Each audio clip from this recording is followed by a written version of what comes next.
Hello and welcome back inside the Parc Fermé F1 podcast number 794, the Hungarian Grand Prix review. This is Todd. No, Todd, not now. AKA Negative Camber. You know why we're here. We're going to review a race. You know how we do this. We watch one, then we talk about it. Then we watch one, then we talk about it. Come on, Todd. That's exactly what we do. But before doing that, I have to introduce my guest, which of course, you know, I have to find somebody who knows what they're talking about racing. Oh, you know him. Wrecked from out of the wasteland. He's bad, he's beautiful, he's crazy. It's... Hello, everybody. This is Paul Charles, the International. Paul. Yes. Now, for all of you listening, I mean, 45 minutes ago, Paul just landed from coming home from the 24 hours of Spa race. Yes. And he has crawled into his home. Didn't even hug the wife and kids. He put on a headset and said, let's record a race review. Yeah. So bless your heart. No, later. Yes. Oi! Yeah, that's right. So bless your heart for doing that. But Paul, is a tough weekend. You know, I had to kind of scrounge together coverage of Spa to watch it. But gosh, those two cut tires. Two cut tires early on, man. Yeah. Yeah. Then I happened to be watching when all the cars chucked up, and the one chucked up in front of you. I don't know if it was Roman DeAngelis or whoever it was. Alex, that's right. And got into the back of the car in front of him, ripped up the radiator, and yeah, right early. You know, it's never nice, but right early made it kind of painful. I mean, you know, you could have made the decision not to keep running, but that's just not what you do. Yeah, you just keep pushing, and it was definitely worth going. You know, there's no disappointment. I mean, it's an amazing race, the 24 hours of Spa. The competition is unbelievable. I bet it's insane. Just to be there racing with the top GT teams in the world together for that 24-hour race at Spa, for crying out loud. Yeah, I mean, that's quite a track. It's amazing. It was definitely good. Hopefully it's not our last. Hopefully this is just the beginning. That was kind of how we looked at it, was go there, figure out what it's all about, and come back and try and get stronger. But if we showed up and won the race, you know, against those people, that would be something. So it was great. You know, I say it was difficult to stay up all night when you know you're basically 40 laps down. But you know, we made the best of it. And I think when the car went out after being fixed, it was 62nd, and we ended up 38th. So just tip our hat to ourselves for pushing through and keep on keeping on. So. Yeah, you were 38 out of 66 cars, something like that. Yep. So it was I mean, it was great. Don't regret a bit of it. Result didn't happen. Results don't happen sometimes. That's what makes the good results all the more powerful. Right. So and I got a few of these, pull some of these back. We should probably send somewhere, have some competition at some point, and that's a good idea. Some of these out to some of I want one of those, so I'm going to enter the competition. All right, there you go. Todd wins. Hey, he wins another one and another one. How's that work? I might even have a team T-shirt to give away, since they made a lot and they were kind of one-offs. So it was good. Cool. Yeah. That's awesome. Well, I know that you watched the race in between your travels. In 3 different segments. Was it like this? Actually. It was like that mostly. Mostly it was like that, which works fine. But everybody likes my pop socket there. Oh, look at that! Look at that! It's a little Parc Fermé podcast. Yeah, I don't think I've been working here long enough to get one of those things. No, not yet. Yeah, not yet. Like the gold watch kind of. Yeah, thing. it's a 10-year anniversary. By this point. Is it Grace getting on this year? No. No, she wouldn't use it. Okay. Yeah. So, Paul, the Hungarian Grand Prix. Let's review this race. I really enjoyed this race. I really did. I thought it was a really good race. It was a math race. It turned into a strategy, race from the get-go. And really from Friday onward. Yeah. So, anyway, let's set the table a little bit, and we'll jump in and we'll review the team. So, up front, in the hot weather of Friday's practice session, it was pretty clear that Ferrari were the team to beat. Such was their pace. But in hindsight, much of that changed on Saturday and Sunday's cooler weather, so much so that you ended up having a Mercedes on pole. But that still didn't register with me because, they're back. Yeah, I know, and I'm obtuse as hell, and I'm sitting there thinking, "Wow, George, great, pole position." I wasn't drawn the parallel until after Sunday when it was like neon signs connecting the dots for me. Mm. But George Russell nipped pole over Ferrari, and due Yeah. to an MGUK issue that Max had, he wasn't able to capitalize on Ferrari's cool weather pace. Nor was Lewis, because he had a DRS issue that didn't open on his last lap, or Sergio, who was struggling all weekend. So this left Ferrari out there and George taking pole position. I just thought Mercedes found some pace. George found it. Awesome. Good on him. It was a great pole, but I hadn't connected the dots yet because, I'm not that smart. So this left me wondering if Merck had found some amazing new pace. But if I was more astute, I would have clearly have noticed Ferrari's deficit in the cool weather. And if I was paying more attention, which I wasn't. The other key here is the formation lap, because it was in the formation lap that Red Bull's both drivers told the team that the scrub softs they were on, they had zero grip. They couldn't get them any temperature in them. And the team immediately switched from their planned hard compound start to run long and then switch to a soft compound two stopper. So they made that change at kind of the last minute. Yeah. And in the end, that hard compound, whoever tried that hard compound, it didn't work. I mean, even Alpine, both drivers tried that, dropped them from 5th and 6th down to 8th and 9th, and it just didn't work. Yeah. Who was the first one, right? Magnussen?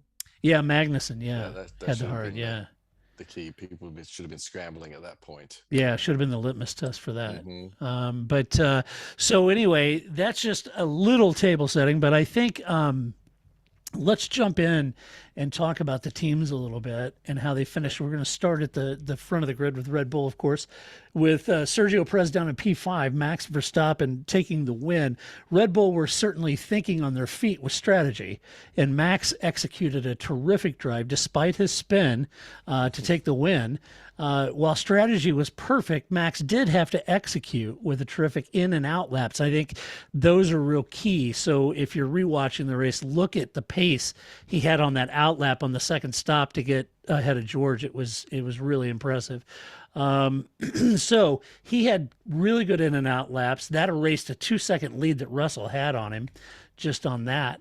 By boxing early, it forced Ferrari's hand to cover it, and they used the undercut to pass Hamilton, as well as in the end, the strategy was just sublime on Sunday for Red Bull. It worked out really well. So Max had that MGUK issue on Saturday, started 10th, and nursed, by the way, during the race, an overheating clutch through the entire race, still managed to execute that.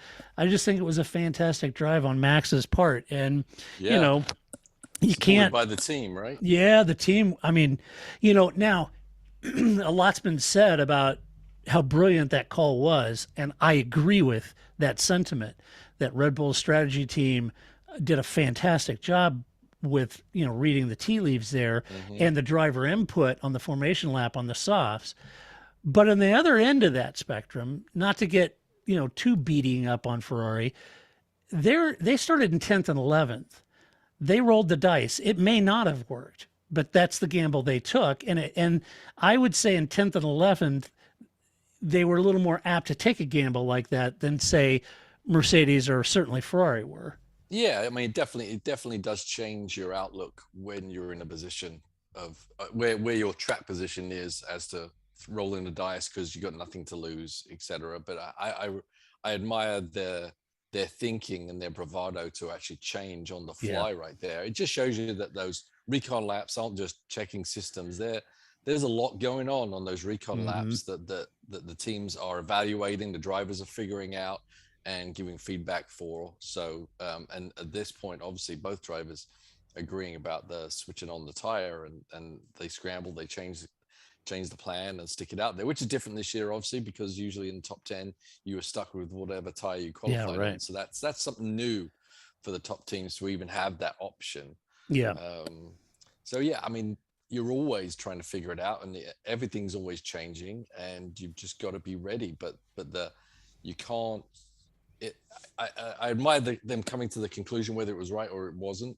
Yeah. That they all worked together and came out with a plan succinctly and executed that plan. And yeah, it worked great. But the hards were, you would think, was there any sorry, I didn't really see the practices very much. So was there anyone running on the hards at all on Friday? Ferrari didn't run them, and neither did Red Bull on Friday. Okay, so yeah, okay. Which was when it was hotter, so that would have been when it would actually show itself as the best. So yeah. I mean, great drive by Max, the spin, dealing with the little issues. I mean, he's looking a lot like a double world champion at this point, isn't he? Yeah, he is. You made a comment before we started recording that I thought was kind of interesting about that change, that you had said, when we were talking about the last minute change on strategy, you're thinking, wow, that's a really great example of the two drivers working in total harmony with the team and feedback, and that feedback loop that is the confidence, not just in that the strategy team is going to make the right strategy call, even if they have to change it last minute, but the strategy team had the confidence that the drivers could execute it. Right. And it's just a great example of how that whole synergy and that team worked well. How teams work, and on the other side, how teams don't work. Yeah. Right. Right. We see failures, and sometimes it's where engineers are sitting there looking at computers saying nothing's possible when the driver is saying something else. But it really always takes both. Yeah, it was a great point.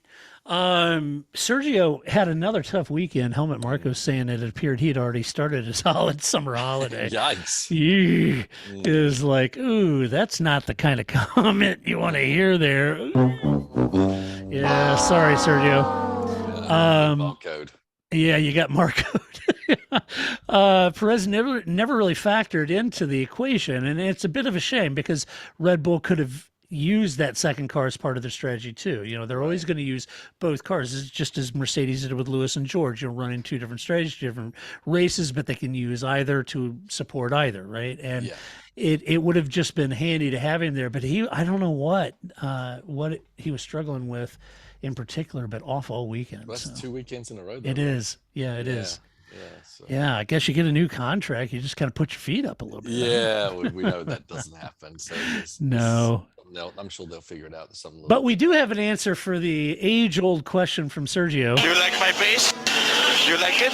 Not really. No, Helmut certainly didn't. No, Helmut didn't. You got Markoed, and the last thing you want to do is get Markoed. And you do not want to hear that. No, you don't. That can get very bad very quickly. I agree. So great race for Red Bull, great win. Coming from 10th to 1st to win. A lot of head scratching, a lot of surprise of that. That to me, it's not surprising. You're Red Bull. You've got a phenomenal car. You've got a phenomenal driver. You got really a driver pairing, but in Max, and you're starting 10th on softs. Probably not that big of a surprise that he's there to capitalize any bobbles, and he does. Yeah, to a degree. But now, obviously, now we've seen that there's two other teams that could win races now that the Mercedes is coming strong. So I think it was still actually a pretty mighty feat to fight your way through two Ferraris and two Mercedes to get the win. I mean, even if you are Red Bull and Max Verstappen, I mean, it's still tight there at the top. Yeah, I wasn't sitting at home, thinking, well, Max ought to be winning this sucker any minute. I wasn't thinking that. I thought maybe he'd get to the podium, second or third. I didn't see him for the win. My fantasy pick, I have just sunk to the very bottom of our fantasy GP league. I keep holding on to that desperate Charles Ferrari combination that never works for me. I had Charles winning, Max second. Although I should have listened to Ted Kravitz on Saturday, who said, "Don't let Red Bull fool you. They act like they don't have a really great shot at this, but they do." So anyway, I think he was right. Yeah. All right. Yeah. Well, let's talk about Mercedes. Speaking of Lewis Hamilton, P2, George Russell, P3. Mercedes had their second double podium result of the season. And it was all helped by, first of all, to start off with George's pole position. Nice pole position for George. He was elated, his first pole position, which was terrific. George had a good start. but his softs started to fade, and they brought him in for mediums. And conversely, Lewis started on the mediums for a long run strategy that actually worked a treat given Ferrari's issues, right? George didn't have the pace to hold the Ferraris early on, or Max, to be honest with you, as he came through the field. He had a very good strategy working for Max, but it was another podium for George. And so Toto was happy about that, which is really good. I look at George's race and I don't know, Lewis had a fantastic race back up through, and that you can't discount that. And I was thinking about their strategy with George and how you would do anything different. So from Mercedes standpoint, George is on pole, starting on softs. That's what Max did too. But he's guarding track position. He's trying to save a lead here. Right. There's a little, it's a different program for Lewis. He's trying to come through the field, and so they split the strategies, which I thought was a really good move on Mercedes' part. Mm-hmm. Yeah, I think with George, I think the main thing, their main goal, having them on softs, was we need you to lead the race and control the pace from the front. Right. And that's just another little tool that they can use to try and gain that, right? If they're all starting on mediums, there's a chance one of those Ferraris are going to sneak through. So they did everything they could to get that start and that run down to turn 1 and 3 and 4 and get George the lead, and then he can control the race to a degree. And that's obviously and every team wants to be in control of the race as much as they can, and gave up a little bit of length of that first stint. And then Lewis, obviously they know what George is doing, and go vice versa to make the most of maybe what would be or could be the best strategy. But they made it work. And I made it in my race review report. I made the comment about how they used George to support Lewis in those two strategies. Yeah. And you said it far better than I did, but that's exactly, if they could get George out front, control that pace, they know Lewis has got to come past Lando, and he's got to get up with the Ferraris. And so if you can get out front, control that pace so it doesn't get way out of control, you're trying to give a little room for Lewis to get up in amongst it. You're trying to set that pace, and not that George is going to break and slow everybody down, but setting that measured pace that Lewis can drive to, I think is a good strategy. Yeah, I don't think they set the race up so Lewis would do better. I just think they've got two strategies and they're trying to maximize. I think that was the best place for George, best thing to do for George for where he was starting, and the best thing for Lewis. They had a bit more options with Lewis. So I think they played it very well as well, Mercedes, and obviously it shows, 2 cars on the podium. Yeah, for sure. And I think, they're complementary. That's kind of how I led into that. I think Georgia's strategy was about the race, lead, the pole position, softs, get control of the race, measure that. Lewis has traffic to get through. Can they get and work together with those two strategies and make that happen? I think their pit stops, were good. I think, at the end, I think you're right. I think both strategies were the best for them in their places, and they worked out perfectly. Lewis, had a better race in the end, and it was interesting because Lewis, after the race, he was sort of lamenting a little bit starting on the medium compounds. He wasn't too jazzed about that, and because I think he looked at the mediums and figured, in Lewis's mind, he had to get around Lando, right, who was ahead of him, and I think he kind of felt like that medium tire maybe made that a longer process than he would have liked. Well, he's got to take care of the tire too, because he knows he's trying to make it last a long time, and maybe a soft tire, you can get the job done quicker and control the tire a little bit more that way. But with the medium, it's a bit more of a long drawn out process. Agreed. Right. But right. It all came and then good in the end. Then ultimately, Lewis was driving an amazing race when you look at the lap times he was setting on those softs in the final stint. I thought were just terrific, right? Especially when you compare it to the Ferraris, which couldn't do anything with the softs apparently. So so he closed in on George on older tires, I think, and got around George to take second. I thought it was great. I mean, you could say that the Ferrari's errors flattered the Mercedes and their pace, but I do think that Mercedes has made significant progress. Oh, for sure. And it's really good motivation for both Lewis and George and the team to go into the summer break, knowing that France, look at their recovery in France, right? Look at their pace in Hungary. And I think that's a really good sign for the team. Oh, yeah. Onward and upward. They've obviously started to solve the issues they had. And that's the big thing. There's no doubt they probably built a good car. They just got things a little bit wrong with getting the balance right. So now they've done that, then they've got their direction. I'm trying to say, and I'm all drawn out. And now they know, now they can start really working on adding things on to make that car competitive. So it's going to be fantastic. We're going to have 6 cars vying for a race win every weekend. So, yeah, how cool would that be? Yeah, very cool. That'd be great. Yeah, it's exciting. All right, let's talk about Ferrari. That is the perfect soundbite. It is. So yeah, Charles Leclerc in P6, Carlos Sainz in P4. So initially, both Charles and Carlos got around George, and it looked like it could be a good day for Ferrari, but things quickly turned sour when it became clear that by not splitting their strategies, they were limited on what they could do to cover the undercuts and overcuts from Red Bull or make the best use of them in their own strategy. Charles jumped Carlos on the first stop, but when they fit the hard compounds on Charles, things turned disastrous as he drifted backwards. And the late stop for softs for Charles is almost like a public admission. Yeah, we screwed that one up. Let's box him, put some softs on you. Yeah. Just like, oh my gosh, and it's just running through your head. Why would you put him on hards? And everybody, even the commentary team was like, just look at Magnussen, Right. And I mean, they were one of the last people to put on hards, I think, Yeah. with Ferrari, right? I mean, there's enough data out there to show them that wasn't really the deal. And some of the press bites you get from them, they were kind of arrogant about their pace. They were a bit complacent, I think, where they thought they had everyone covered. And man, that was pretty much the worst call of the year, maybe. Yeah. And they've had some pretty bad calls at this point, but that was just just brutal to watch Charles out there just fighting his way to the back. Oh, I know. It's just, and it was an odd situation. Red Bull immediately knew the hards weren't going to work, given their installation laps or their recon laps.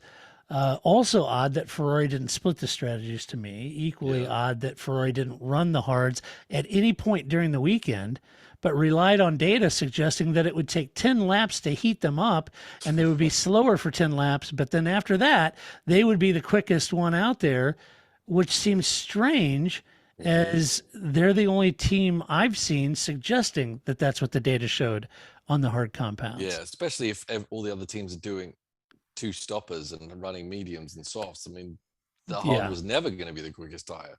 Right. And and the short delta with the pit lane also helps the multiple tire stops, etc. And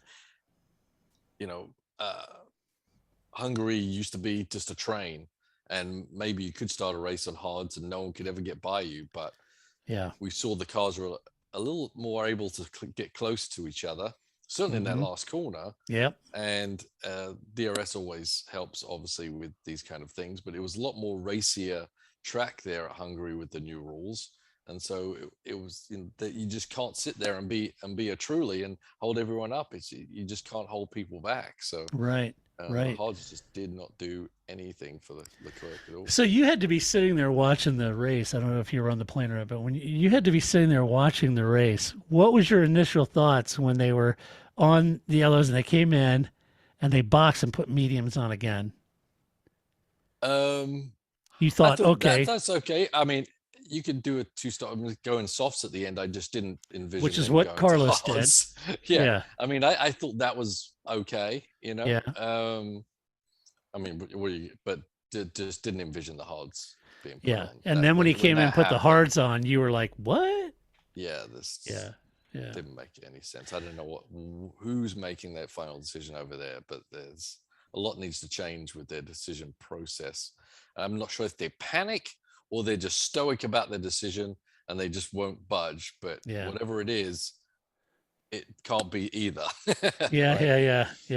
Well, Carlos started on the medium, and the team used the same strategy as Lewis Hamilton had. But despite that, he was around 1 second slower than Lewis. And Yeah. if Ferrari are right about their cars just not having the pace on Sunday, then Mhm. this could be their proof, as Sainz couldn't execute like Lewis Right. did on the Yeah. same tire strategy. And Charles couldn't either when he went on the softs. You thought he'd be like Right. a rocket ship, and he barely even made gains on Perez Right. after that. Right. So Although you do have to factor in the slow pit stops at Ferrari. And that had an impact too. Now, was that enough of an impact to suggest that that's the difference between Carlos and Lewis? I don't think so, but it did add to it, for sure. Yeah. So Mattia came out after the race and said, look, regardless of what strategy, our car wasn't quick.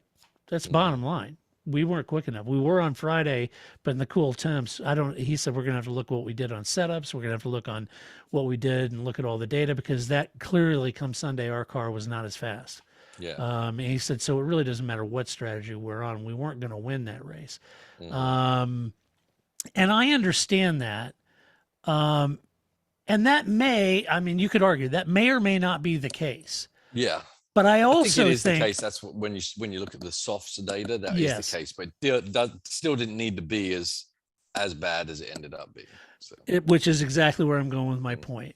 It pains me to say this as a Ferrari fan, but the key element here is between Red Bull and Ferrari, to me, is that the point that Red Bull has done a much better job of damage limitation than Ferrari are doing with Charles.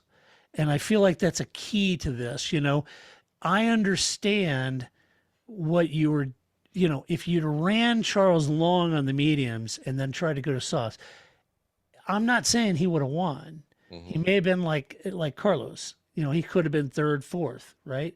But that's better than where he finished. Yeah. And every point matters in a championship. And I feel like, I don't know, there's just, like you said, there's just sort of this stoic wall, and it's like, well, wouldn't have won anyway. It's like, Yeah.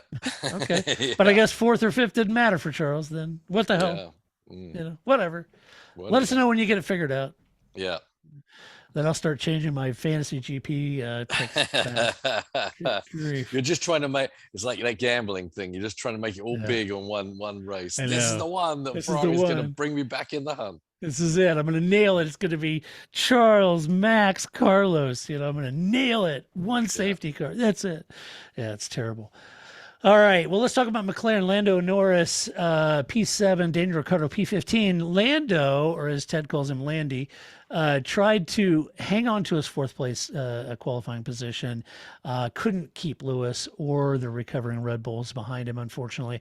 After being passed, he had a relatively lonely race to seventh, but he said, look, he wasn't real happy about it. He wasn't jazzed because he was like 1 minute and 18 seconds behind the leader. Right. And he was like, what? He wasn't happy about that. So, yeah. And nor should you be. No, but position-wise, it's better than they've been doing recently. Yes. So they should be encouraged, if not ecstatic. Yeah. Right. Yeah. They've been hurting for a few races right now, and them getting that seventh is with all the cars finishing right with the Red Bulls and the Mercedes. Right.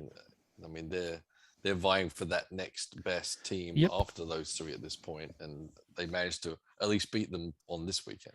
Yeah. So he finished ahead of the Alpines. Unfortunately, Dan didn't. Dan had an incident with Magnussen that dropped him down the field, but he did recover back to 10th, and he zipped through the open door that Esteban Ocon decided to make for him, passing both Alpines, who are their arch rival. And I thought, now that's a great move, Dan. If Lando's in seventh, Dan sees the open door, sees Esteban more focused on Fernando, and he zips through both of the McLarens ahead of both Alpines. That's exactly what McLaren needed to happen. It's not what happened. Unfortunately, Dan on cold tires and went wide, punted Lance Stroll off the track, got a penalty for it. That dropped him back to P15. They put him on hards also. Yeah. They put him on hard. Yeah. It's like you're in timeout. Put hards on that guy. I know. It's like, wow. Yeah. Everybody that ran hards just had a tough day. Tough day. So anyway, not a great result yet again for Dan, but anyway, Lando did all right. Speaking of Alpine, So you had Fernando Alonso in P8, Esteban Ocon in P9. Alpine looked set to beat their rivals at McLaren early on, but I thought it was strange why it, to me anyway, it looked like Esteban was basically targeting his teammate to Yeah. block, and in doing so, he completely opened the door to Lewis to blow by him, and completely again opened the door to Daniel just to blow by both of them. Yeah. And that's their arch rival, right? Yeah, there's something going on there. I, Obviously, as we found out on Monday. Yeah, right. We figured that out. I guess Esteban is saying, well, Right. screw Fernando. He knew Fernando was leaving. The hell with him.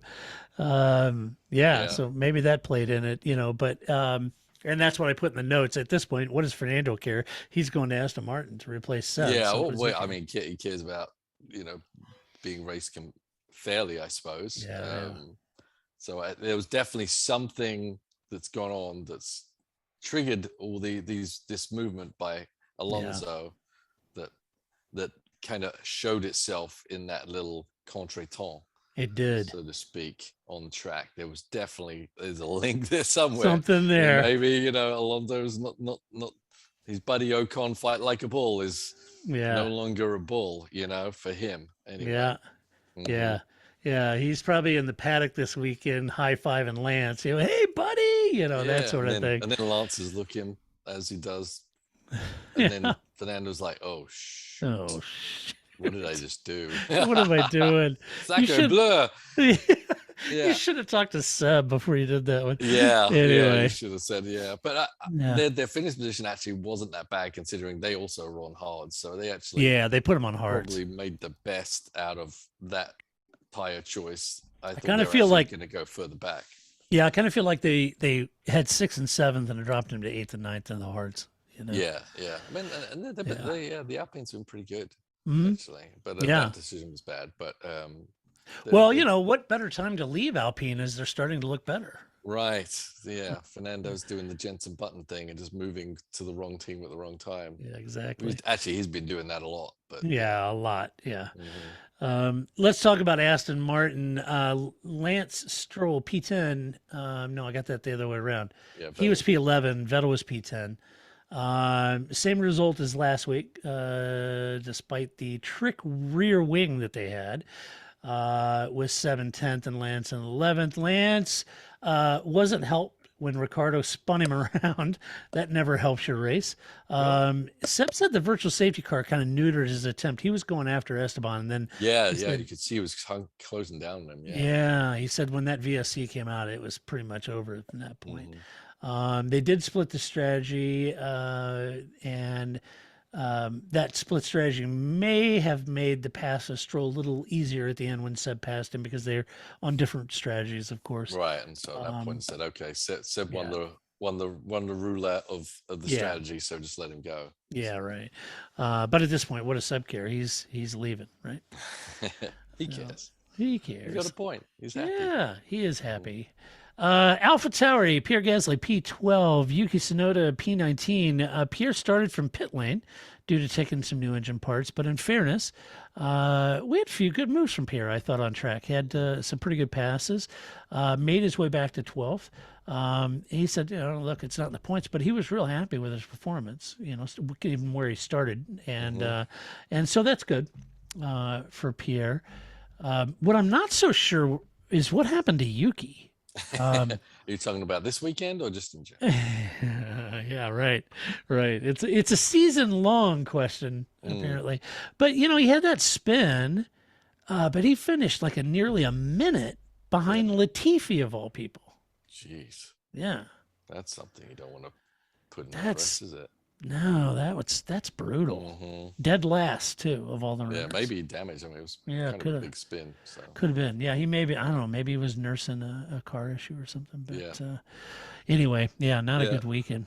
No, I mean, AlphaTauri's they're probably my biggest disappointment of the year so far. I think is AlphaTauri. Me too. I mean, they've been knocking on the door of some really great results last year, and this year's car, for whatever reason, they get some data from the Red Bull team. You would think the car would be a bit more handy, but they seem to be struggling. Yeah, I agree. I thought they'd be doing better than they are. Yeah. Especially in the hands of Pierre. Yeah, right. Right. All right, the other Alfa Romeo, Valtteri Bottas, DNF, Zhou Guanyu, P13, both got a slow start. Valtteri tiptoed through that first corner as opposed to what he did last year, which wasn't fun. So he kind of tiptoed through that. Valtteri pulled off track with a few laps remaining due to an issue with the car. Joe said that it really came down to strategy for him, and it just didn't work out. He had a moment with Schumacher there towards the end too, but there was no penalty given. Finished in P13, so not a lot to write home about for Alfa Romeo. No, not a lot to write about Alpha recently, and this is just another one. Yeah, exactly. I said, yeah, I think we talked about it last week. It's like, wow, they just came out, yeah, at the beginning of the year, like gangbusters. Like, wow, look at this! How great is this Valtteri? He's fighting for 5th place every weekend. Yeah. They've just worked their way to the back, and it's they have. Yeah. Down there tussling with the Haas's, you had Mick Schumacher P14, Kevin Magnussen P16. Kevin had contact early on with Daniel, needed to stop. He was black and orange flag, so he had to stop, get a new wing. This left him trying to recover from the back. Then they 3 stopped him, including a set of the hards, which should have been the big clue to Ferrari. The guinea pig. Yeah, I mean, he was like, and if anybody was going to chuck some dodgy strategy at somebody, it would be Gunther and Kevin, I don't know, hell, I'd piss on a spark plug if I thought I could do any good. Throw hards on there, let's go long, and Kevin's out there sliding around. You think Ferrari would have read that, but anyway, it's a shame. And Mick and Kevin had good starts. That's the shame of it. Yeah. Mick was running in 10th early on, and I thought, he may do pretty well here, but lacked the pace, and then the strategy just wasn't there to get a point. So nope. Unfortunately, it's one of those days. Tales as old as time. Let's talk about Williams. You got Alex Albon P17, Nicholas Latifi in P18. Yes, not last. Get it done, boys. Nicholas not last. Latifi in P18. Alex had contact on the first lap. Then he struggled with tire degradation and challenging pit stops that put him at the back. So that wasn't good. Latifi tried the 3-stopper with 2 sets of softs, and even that didn't help him get close to a point. And he also had wing damage too at the start. So that was Williams' race in a nutshell, unless you have some cutting insight to Williams' race. I have nothing for Williams. Think of anything else, yeah. I had some note cards and I dropped them somewhere. My Williams comment note cards. Sorry. Probably aisle 13, seat B of your plane. Yeah. Probably. Yeah. Laying in the little pouch. Right next to the crying baby. Of course. Yeah. Of course. So anyway, well, let's hand out some awards. We always do that on a race review podcast. First award is Move of the Race. Yeah. We'll do it live. All right, Paul. Move of the race. I'm actually going to give it to Ricardo, because he's probably not going to win another award for the rest of the year, apart from a negative maybe. But it's kind of encompassing what was happening during the race, which was the raceability of the new rules package. Hungary has been at sometimes, if you're in front, you are going to stay in front. And this is before we had to do pit stops and things like that, which threw a little bit of strategy in there. But overall, I think that was a great move, good heads up move, and the Alpine boys kind of helped him out there. But also the track that we saw some real, close, tight knit, some good passing, not necessary. Usually DRS aided, but not necessarily just in the DRS zone. So I enjoyed that aspect of it. Yeah, I did too. It was clear that the regulations have helped. The cars could track a lot closer, and it was good. I agree. And that's been the chagrin of that whole track, that last turn, the long, sweeping, aero-dependent turn leading onto the only straightaway on the track where you could pass. And it always neutered DRS. Yeah, but we saw a lot of cars get pretty darn close to each other going through there. So it was impressive. It was good. I had Red Bull strategy, and I could narrow it down. I think Max's in and out laps were fantastic. Yeah. But I think Red Bull's strategy for me was move the race. Let's do Donkey of the Race. We'll do it live. All right, Paul, move of the race, or Donkey of the Race, sorry. I'm going to call it the hard tire choice strategy for everybody. Obviously we know who really paid the price, but that choice, no matter who put the odds on, struggled, and everyone kept still trying to chase that little nugget. I agree. It pains me to say this, and everybody who always said, "Oh, you're such a hater," and blah blah blah, you're so biased. No, I'm not. It pains me to say this. My Donkey of the Race is Ferrari, and that's how I see it. And so there you go. So anyone who thought that I'm a completely biased Ferrari fan, and no, I'm just as hard on Ferrari as anyone else. Let's do the drive of the race.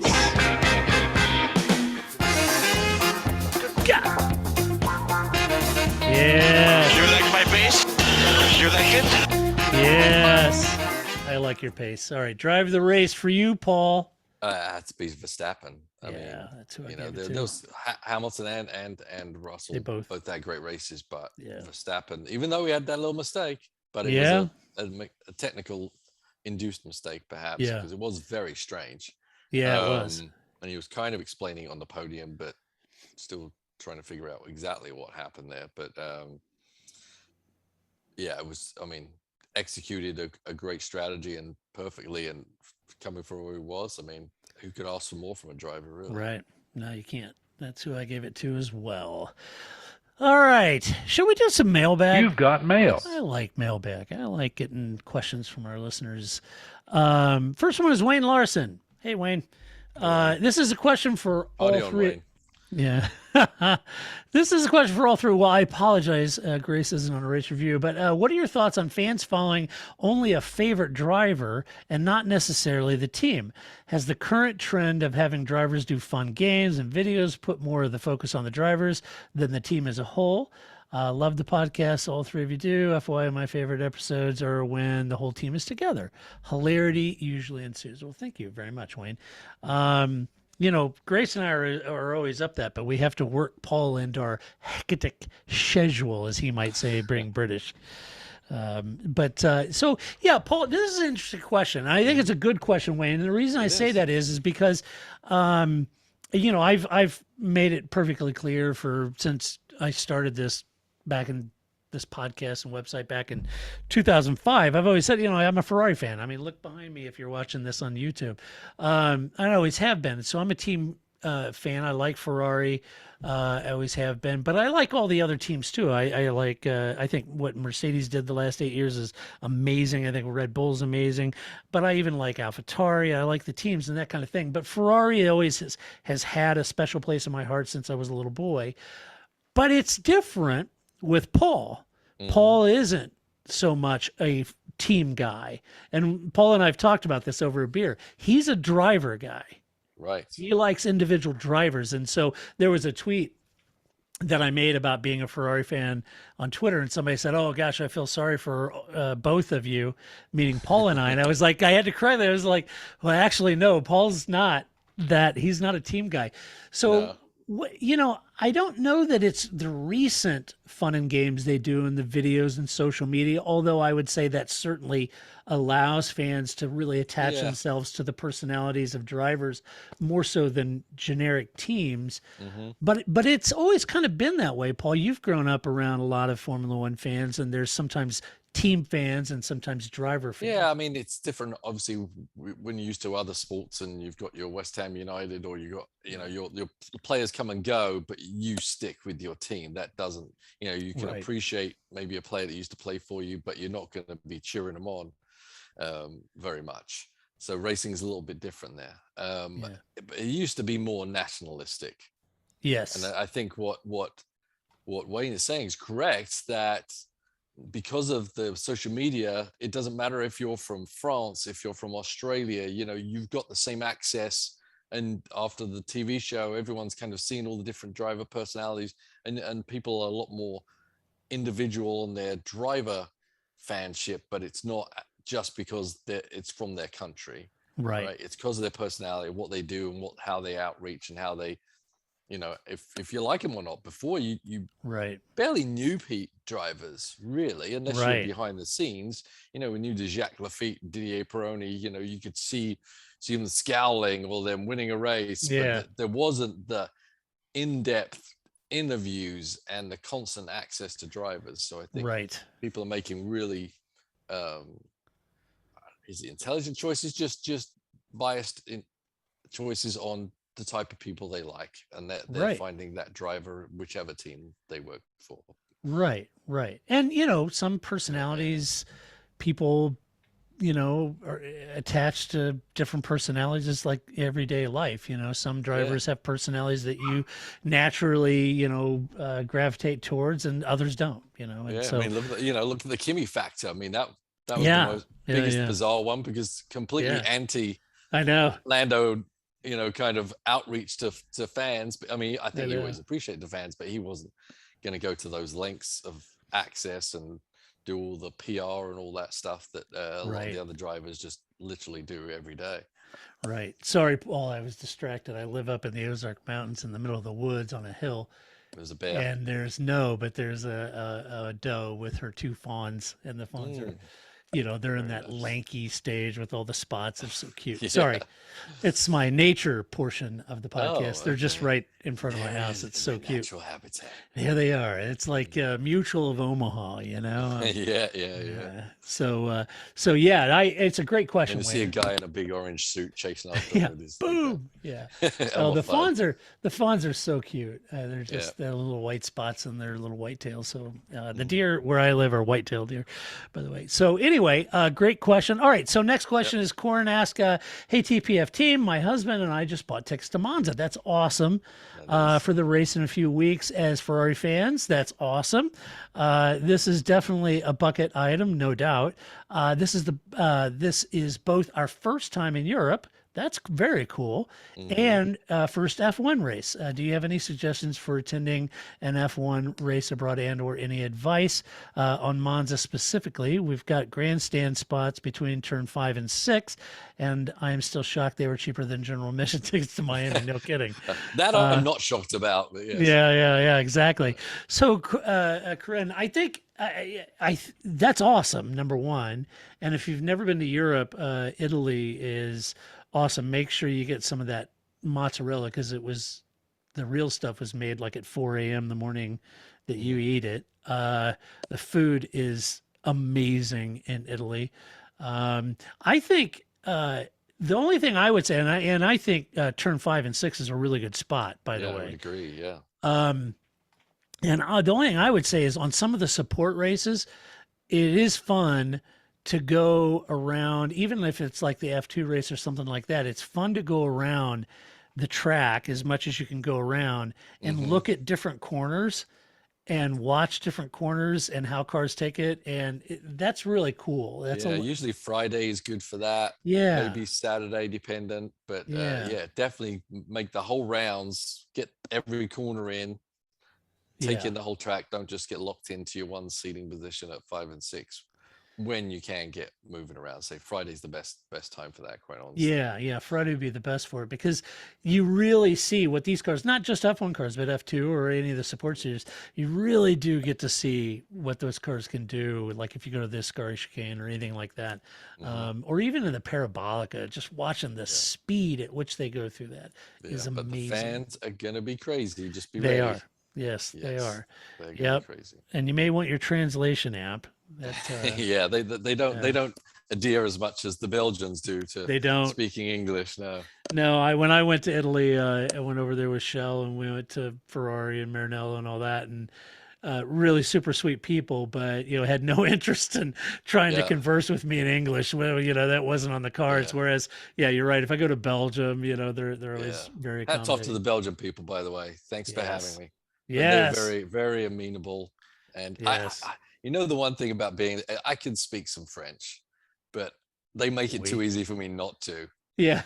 Sometimes I wish they'd be like, ne comprends pas, you know. I'm like, I know. okay, I'm gonna have to really order my meal in French, I which I know. did a couple of times. But Yeah. yeah, but great people, Yeah, fun. they are. Yeah, and my day job, I work for a Belgian company, but it always felt bad because I go to Belgium and you go in a meeting and there's 30 Belgians in this room and they're all Interesting. talking in their native language, and Yeah. I walk in and sit down. They're like, "Oh, there's an American here," so they all switch to English, and I always feel really bad. I was like, "Oh, I feel terrible that you're only having to Yeah. speak in English," because I'm sure you feel more natural and get a lot more Yeah. done than trying to accommodate me. But they're always Yeah. really sweet about it, Yeah. and Yeah. Yeah. bless them. So Also, anyway, if she doesn't smoke, be ready for a lot of smoking yeah, yeah, in the grandstand. yeah.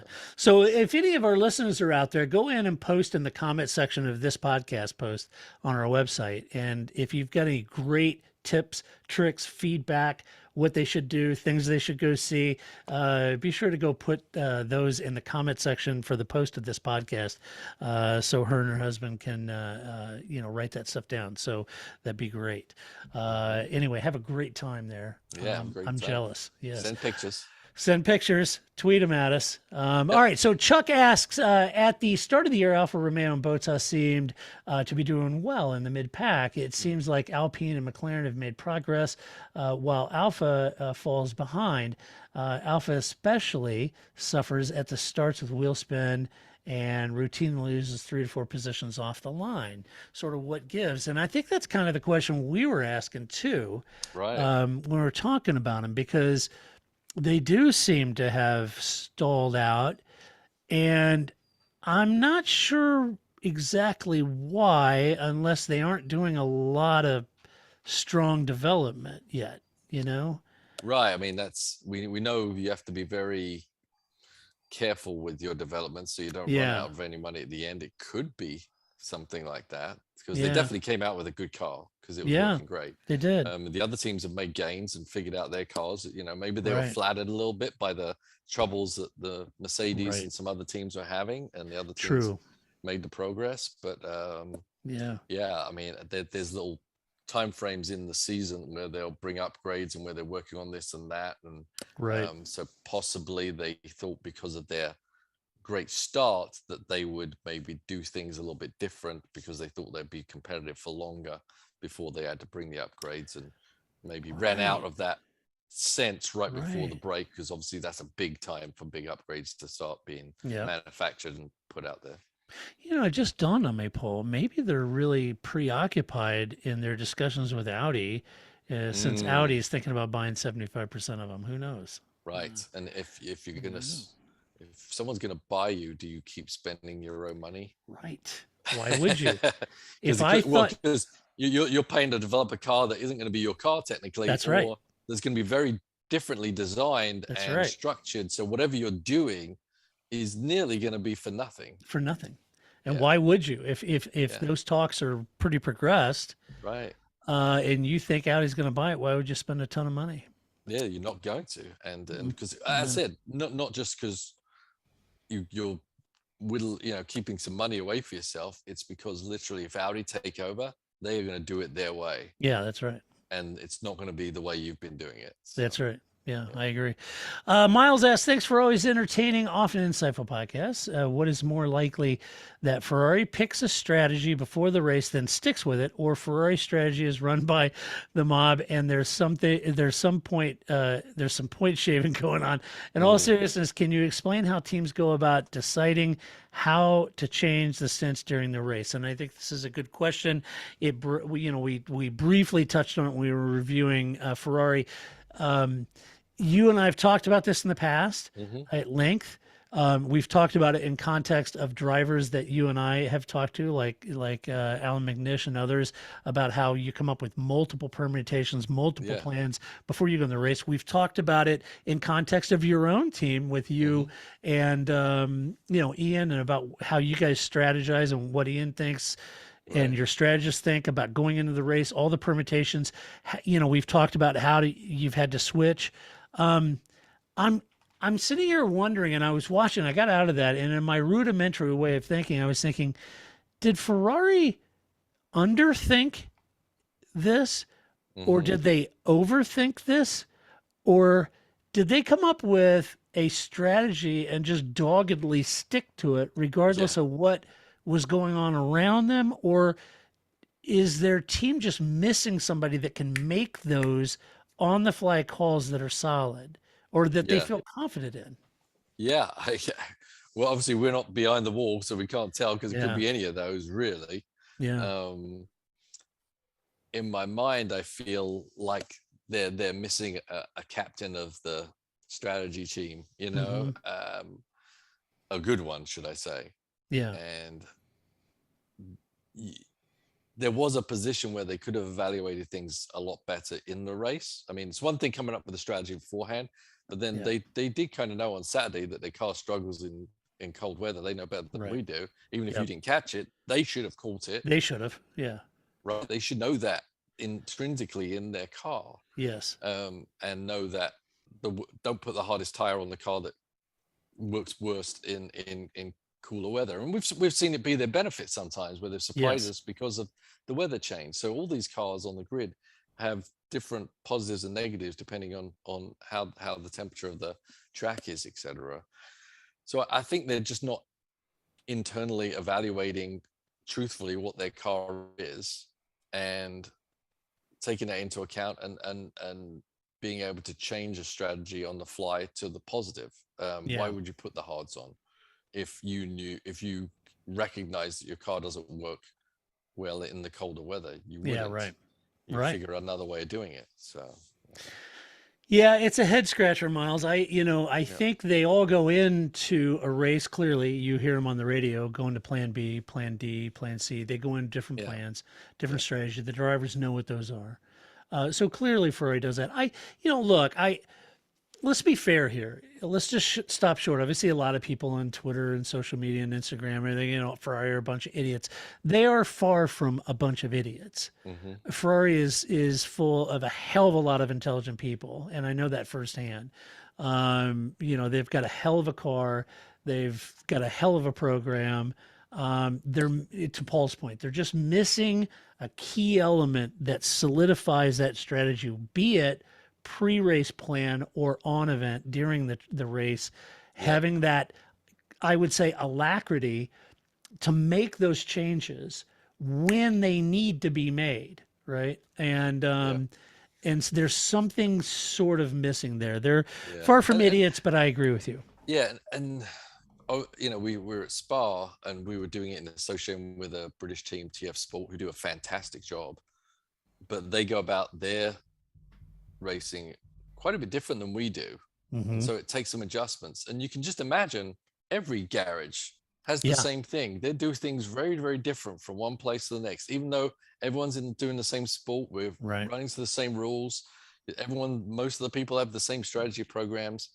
How a team sticks to plans or is adaptable to other plans, or how the team dynamic work in there to change plans, is really quite different, starkly different from team to team to team. And I think that's something that they need to evaluate, what is really going on there.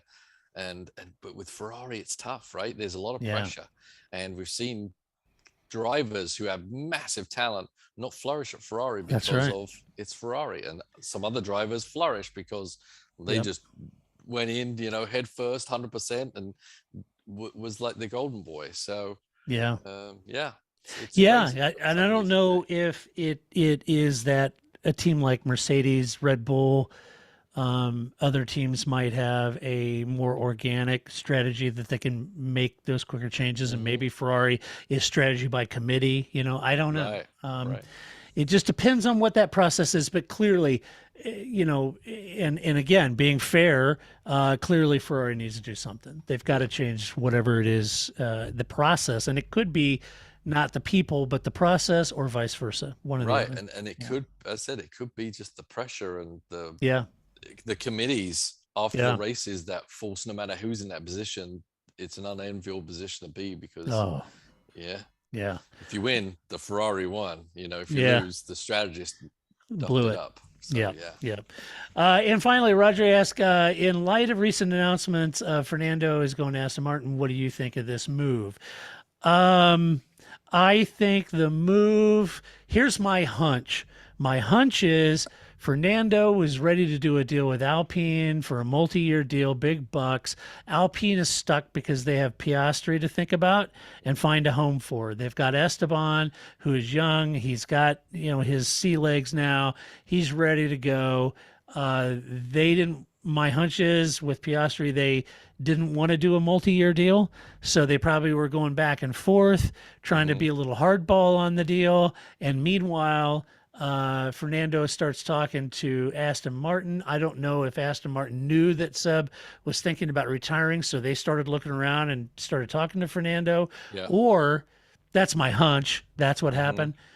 Because no offense to Seb, everybody knows I've ridden with Seb a couple times. I've interviewed him. He's a great guy. But he's not been in it 100%, and you can tell his mind somewhere else. And I think, Seb's retirement was prompted by Alonso coming over.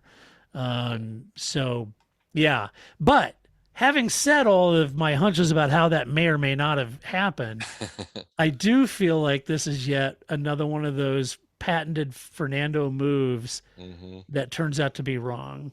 Wrong place, wrong time. I don't know where else he could go. Yeah. And maybe it's Alonso's desperation to want to stay in Formula One, where he rightfully should be because he's a heck of a driver. I just don't see it working. I think he would have been better off staying at Renault.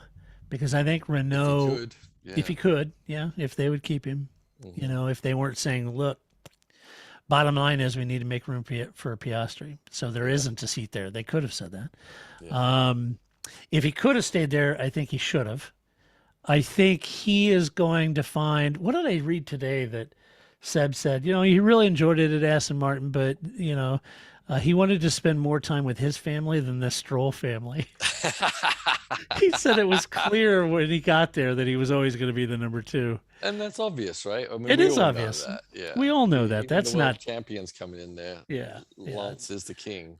Except Fernando, he's not an easy character to manage. He's not. I think Lawrence is going to have his hands full there. I think he is, but I think in the end, Alonso's going to be very frustrated. I think he will be too. I don't think he'll like being wet nurse to Lance. No. And it'll be interesting to see. Anyway, great question, Roger. All right, that does it for this podcast of what we think about the Hungarian Grand Prix. But we'll be back next week. Hey, if you like this podcast, go to iTunes, give us some love, give us a good rating over there. Also, if you want to comment on this, you can do that. Go to theparcferme.com, share your opinions, put in some good advice for Monza in the comment section. Huge thank you to our Patreon supporters, because we could not and would not do this podcast without you. It would be impossible. And we really appreciate it. Ball, you are due some long rest after your There's flight. not a lot of rest. Where do you go next? I'm leaving for Road America on Wednesday. Oh my gosh. Yeah. No rest for the wicked. No rest for the wicked. Yeah. Let's hope Road America goes better than Spa. But... Right. So Formula One's on summer break, but not Paul. And if you want to see racing, watch the number 23 Harder Racing at 23 and 27. Yeah. And 27, yes. Yeah. Next weekend, right? Yep. Yeah, there fun. You go. A lot of good racing over there. Yeah. It's a good track. We love that track. We do. So, all right. Well, I will be back next weekend. I'll find Grace. We'll get her thoughts on all of this and more, of course. And we'll do it all over again. Until that time, this is Todd, a.k.a. Negative Camera, saying so long. That's it, man. Game over, man. It's game over.